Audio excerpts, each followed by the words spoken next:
talking this afternoon about a new publication, From the Shores of Silence, Conversations in Feminist Practical Theology, recently published with SCM Press, and a celebration of the work of Nicola Slee. So I'm absolutely delighted to be joined by two of the editors and by Nicola herself this afternoon. My name's Karen O'Donnell. I'm the Director of Studies at Westcott House. Ash? My name's Ash Cocksworth. I'm Senior Lecturer in Theology and Practice at the University of Roehampton.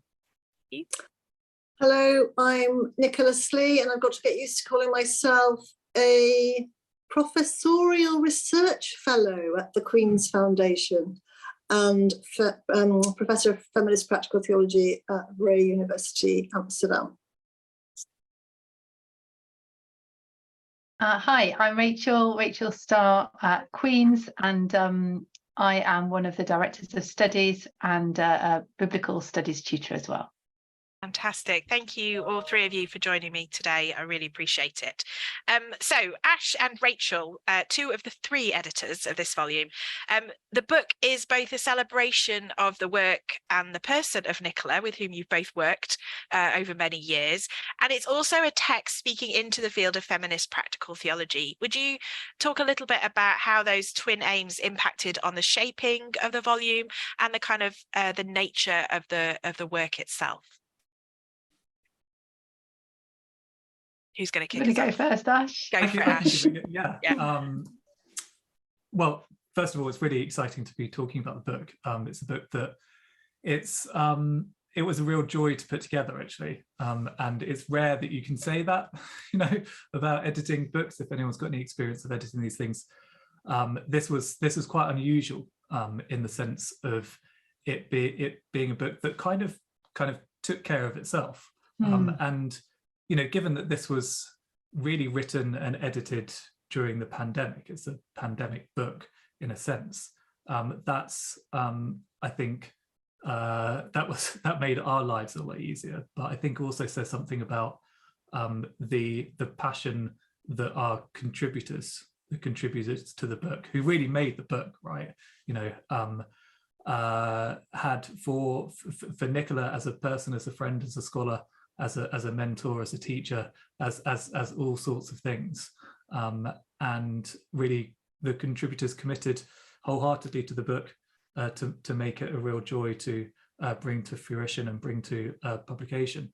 But in terms of those twin aims, I mean, it's very difficult to think of one without the other, actually.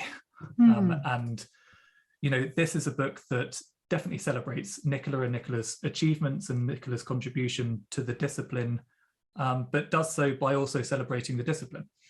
And there's some really excellent, amazing, interesting essays collected in this volume, which are pieces of work that think with, but also beyond and through and in the kind of ways in which Nicola thinks, but asks different questions, and takes it into new areas, and develops new ideas out of some of the kind of core disciplinary convictions and commitments that everyone knows and loves in Nicola's work. So it's very difficult. You can't. Nicola's a poet and a theologian, and those two different modes of doing theology kind of complexly and messily get entangled. And so too in this book. There's lots of celebration of Nicola, and there's lots of contribution to feminist practical theology, and it's very difficult to kind of prize them apart. What do you think, Rachel? Yeah, I think so. And I think that shaped how we kind of approached the book, really, because when we first started talking about it, Ash, and then when at the suggestion of Nicola, we also then drew into the conversation Stephen Burns, who's the third editor. We were very aware about how Nicola's work is so diverse, and Nicola is so connected into such a wide range of different networks, and that also spoke to something we wanted to reflect in the book about the diversity of ways of doing theology, which I think feminist theology and practical theology in their own distinct ways have really pushed the kind of theological discipline. So whether that's really listening carefully to the lived experience of particularly in terms of feminist theology, the experiences of women and girls, or whether that's thinking about different ways of writing theology and creating theology through poetry, or through conversation, through more collaboration, through imaginative liturgy, through kind of auto-ethnographic material. There's just a kind of real richness of different ways to approach the discipline, which has also shaped what's included, what gets talked about, and what theology kind of looks like and feels like. And that we saw that, I think Ash and Stephen and I were very aware of that within Nicola's own work, which spans more kind of formal pieces of theological discourse, but also poetry, a lot of self-reflection, and a lot of those kind of conversational pieces as well. So we wanted to make sure that that shaped the volume also, and I think we achieved that very well. I said recently, I was talking about how the words spill over the book, and in some ways that there's two instances where that really happens.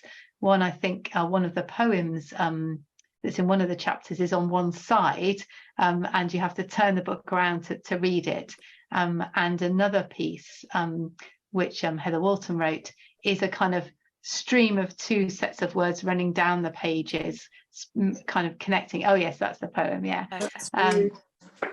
So that this kind of creative way of putting the words on the page is also present. And thirdly, perhaps that the example from that's Heather Walton's, from Deborah Khan Harris's text, which intersperse Hebrew and English, and again has that sense of a conversation going back and forth. Deborah writing from a Jewish tradition, but also that sense of being in conversation with different languages, different ways of thinking, different ways of expressing that is present within the book. Yeah, I have to say I was one of the contributors to this volume, and it was a really fascinating experience being part of such a celebration, and an aim in a volume that's just aiming also to not just look backwards but also to look forwards as well. So Nicola, a festschrift, a kind of reflection on your work. What do you see in this text? Are you surprised by the kinds of things that are reflected back to you? Are you disappointed that anything's missing? How do you encounter this text? I guess I'm still really trying to get used to the idea. It sort of feels quite weird. It's like, how did this happen? And when you're I've just been doing what I do, and sometimes it seemed a bit random, and sometimes you don't have a sense, or at least I have not had a sense of my work as a whole and what it might add up to. So it's quite overwhelming to receive these fantastic collection of essays, which are kind of looking at my work as an oeuvre, and so I'm still actually really getting used to that. And of course, it's immensely personal to me. I can't get away from that. But I'd also like to feel that it's a book that is a series of soundings. And I think I want to say not just in feminist practical theology. It is a series of soundings in feminist practical theology.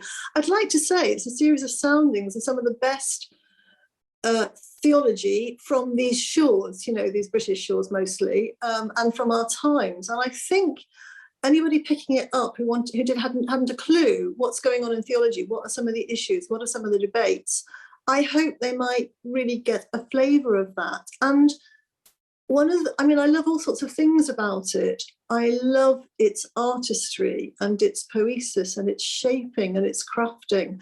But to me, there's an incredible energy about this book. It feels like every single chapter is it's got that feeling of hot off the press, but really engaged. There's nothing in here that I felt is padding or, and again, the range of perspectives. So I could say, there might be small aspects of my work or particular things I've published that are missed. So actually, just because I've been having a conversation today at Holyrood House, my very first solo publication was a tiny little book called Easter Garden, which brought together the children's classic, The Secret Garden, and the story of Mary Magdalene. And I don't think it's mentioned in the book at all. Now, at one level, it doesn't matter because other works. It's not like the book is trying to be absolutely systematic and comprehensive about every single thing Nicola Slee has ever written.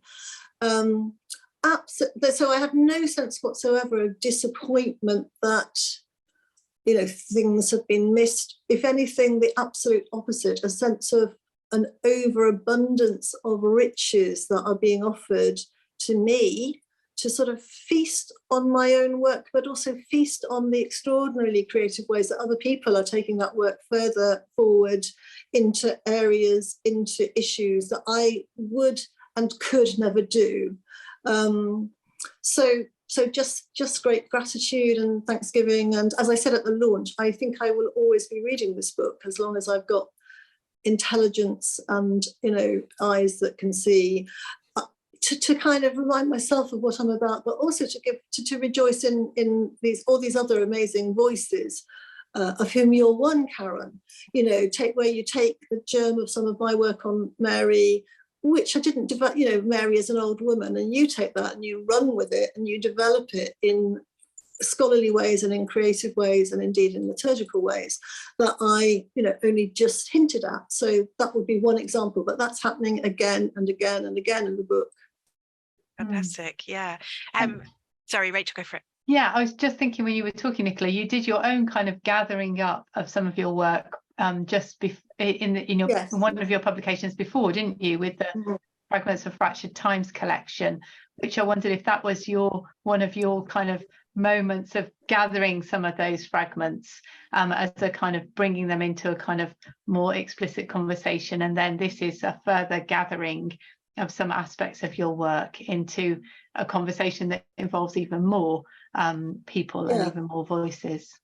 Yeah, that's a nice way of thinking about it, and I think they were conceived as two sort of companion volumes. And so I suppose in working on Fragments for Fractured Times, I suppose I was beginning to stand back from my work as a whole. Not that, again, I'm not finished. I absolutely don't feel that. I feel like this is a moment to sort of pause, and I'm stepping back from full-time work, but in a way I'm going to have even more time to write. So I'm hoping there's going to be quite a lot more to come. So maybe in another 25 years there'll be a second. Volume 2, fantastic. We'll I look forward to it. Volume 2 or 3 or 4. But yeah, it's interesting about how one's own relationship to one's work, I suppose, sort of does shift and change over time. And when you've been around long enough, you do begin to, there's enough of it to sort of stack up. There's also enough of it to forget. I find that happens to me quite a lot. That it's happened to me more than once where somebody's asked me to give a lecture or do a sermon or something on X, and I'm halfway through and I'm preparing it and I'm thinking about it and I've written a bit of it, and then I'm thinking, this all feels a bit familiar, and then I discover, I've already got one, or I've got a PowerPoint and I've just forgotten about it. Thank you. One of the things that in the blurb on the back you say, Feminist Practical Theology. I don't know who wrote this, Ash or Rachel or Stephen or your editor. Feminist Practical Theology has emerged in the gap between wider feminist and wider practical theology. It celebrates distinctive concerns, arguments, emphases, and questions, unafraid to reform practical theology in shape and substance, and to guide feminist theology towards the silences and stories of human lives that some professional theologies sometimes overlook. I wondered, and this is a question to all of you, is how do you see, so the subtitle of this book is Conversations in Feminist Practical Theology. How do you see feminist practical theology, which you have kind of taken a snapshot of in this book with a particular focus on Nicola's work? How do you see that in relation to both the broader fields of practical theology and feminist theology? What is it that feminist practical theology is doing in that gap? If I kick off, I would say the two words that come to mind, and there will be no surprise at all to Ash and Nicola, are messy and everyday. Two words that are very central to the work of Yvonne Guevara, a Brazilian feminist theologian. And I think there's something about both practical theology and feminist theology, I think in some ways strive to be about the kind of dirty, diverse reality of everyday life. But sometimes my experience of feminist theology is that sometimes it strays away from being grounded in the dirt, grounded in the everyday, in the tidying up and the getting on with it. And I think that's where the practical element comes and kind of grounds it. And I think perhaps practical theology it's always helpful to have the feminist push to be more conscious of diversity and of intersectionality, and to kind of again disrupt some of those kind of ways of seeing things. So that kind of messy, dirty disruptiveness is perhaps where they overlap. Yeah, I very much agree, and I think feminist practical theology is a species of feminist theology which is really grounded in practice and experience, and yes, the everyday, but maybe also not just the everyday, the non-everyday, you know, the traumatic or the overwhelming or the you know, overwhelmingly wonderful. But keeping that grounding in experience, which some more systematic feminist theology doesn't do. And it's a species of practical theology which I think constantly wants to interrogate practical theology from a radical perspective of gender inclusivity, as you know, and bring in a range of other perspectives. So because practical theology, British practical theology, I think there's a danger of it being very fixated on method, and some forms of British practical theology can be quite conservative, that don't that sort of take for granted a certain status quo in religious tradition. So feminist theology, black theologies, post-colonial theologies, you know, disability theologies, body theologies, queer theologies, I think constantly wanting to push against the grain of a kind of conserving, in what's the word? Sorry, I'm losing my words, but you know what I mean.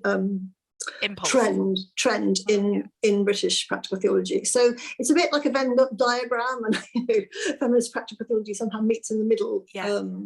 And do you see it as something that just kind of sits in a liminal space, or is it something that is kind of oscillating between the two, both feminist theology and practical theology, or is it now sitting in a kind of independent space?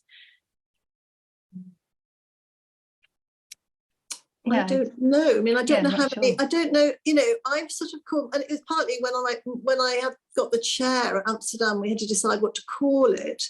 So I spent a long time thinking about that, and I decided to call it a chair in feminist practical theology. Now, I don't. You know, I can't actually think of too many other people who would identify themselves as feminist practical theologians, although they may share many of the same kinds of interests and concerns as I do. So I don't know, we make these labels up, don't we? And yeah. Rachel, were you coming in? No, I was just going to say I wasn't sure, so okay, that's fine. What about you, Ash? Well, I wonder, Karen, whether there's another gap also between feminist practical theology and practical theology on the one hand, and then the more kind of systematic theological discourse. And I was thinking actually about this book and how many of the chapters you could hear them being presented at both BIAPT, the main disciplinary conference for practical theology, but I also think in the last couple of years, the Society for the Study of Theology. And I think that says something about the status of practical theology, feminist practical theology, and it's the voice that it's having to disrupt some of the big questions and ways of asking questions that happen in more systematic theological discourse, which is kind of which is my kind of my main home, as it were, and how those kind of core commitments that you've all mentioned about being grounded in practice and everyday life, its attention to the body and the issues around trauma, as you, Karen, have been working very hard at with others at SST to draw attention to those questions, but also the and this you get in the book, but also your Fragments book and elsewhere, the expansion of what counts as theology, and how that's beginning to make its way into systematic theological discussion to kind of disrupt both the canon, but also ways of writing. So the commitment to poetry, in your case, Nicola, and prayers, and Karen, the way that you integrate liturgical resources and thinking within your own chapter and elsewhere too. So this book, I think we talk about this book gathering together certain things, but there's also a scattering dimension too, to say go away and kind of think through these things in a range of different contexts, to help to disrupt and interrupt those really hard, kind of carefully policed barriers that tend to operate within the world of theology. And I think, if I thought of all four of us on the screen, but also, Stephen as a co-editor and all the contributors, I think actually almost every single one of us, is really trying to break down some of those hard and fast boundaries that, just aren't terribly helpful. So if I think of you, Ash, as somebody who began your work in systematics, with looking at Barth, but actually you were looking at prayer practice. So you were, in a sense, you were becoming a practical theologian rooted in systematics and vice versa. So that boundary for you, I think, is very porous. Or Rachel's work on, biblical hermeneutics, but in absolute intimate conversation with issues around violence against women and the theologies of marriage and so on. So, and I think we could look at every single chapter and see the ways in which very few of the contributors fit neatly into one category. And that seems to me quite a hopeful sign, if it is a sign of what's going on in British theology, that hard and fast distinctions are breaking down and there's much more conversation and crossover. Probably not enough, and I'm sure there needs to be more, but that's part of the conversation that's going on in this book, isn't it? Yeah. And thinking about then this book is now out in the wild, you've had your lovely launch party for it.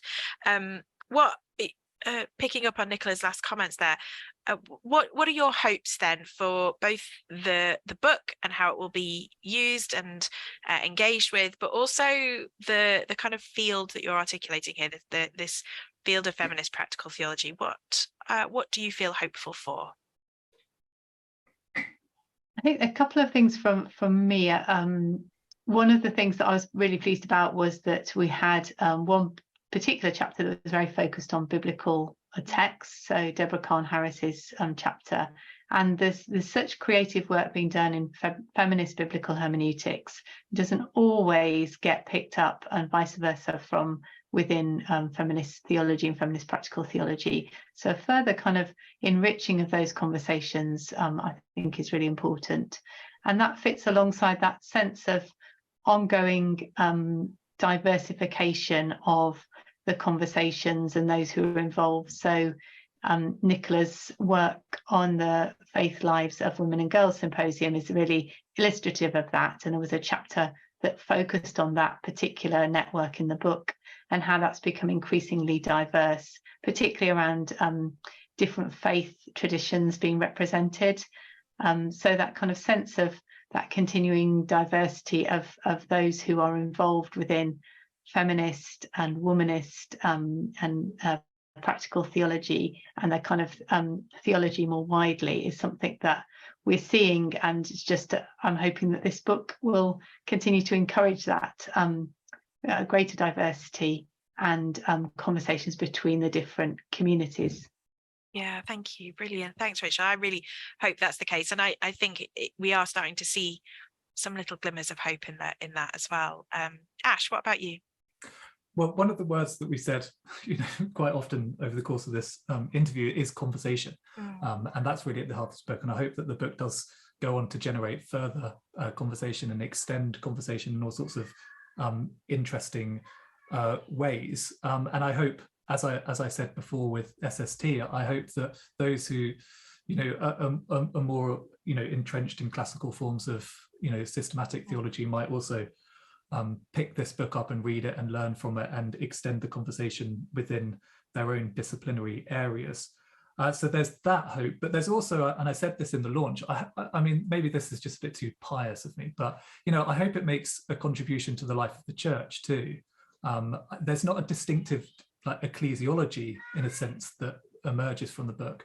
But there is, I think, a shared hope for what the church could be, even if it's not there yet. And that's not always articulated fully, but there is a kind of sense, there's a mood there that's both deeply critical of the way the church is, but also, that desire for something different, something more peaceable, more inclusive. I mean, that would be an amazing thing if you could contribute to those discussions. Yeah, fantastic. And what about you, Nicola? What are your hopes for the book and hopes for the future of the field that you've been so instrumental in establishing?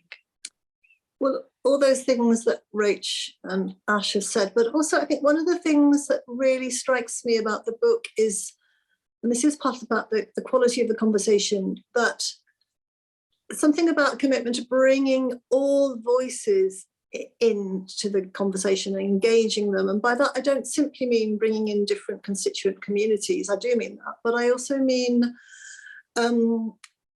bringing every part of oneself into the work of theology, which is something I think a lot of feminist theologians have struggled to do. And I would certainly say that's quite been part of my sort of life journey.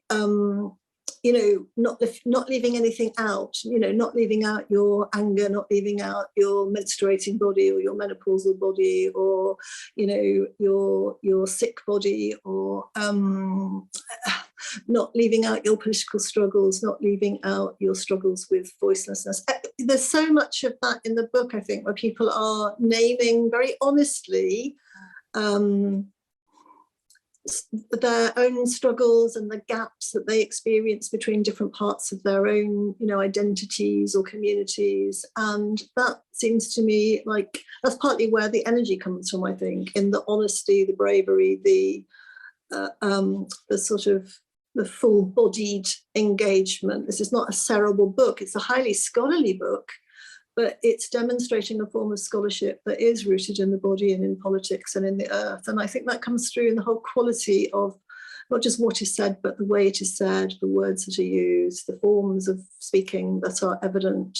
So I would just hope that that would encourage, more of that, more creativity, more honesty, more naming of the gaps and the things that get missed out of church on Sunday or, theology in the classroom. Yeah.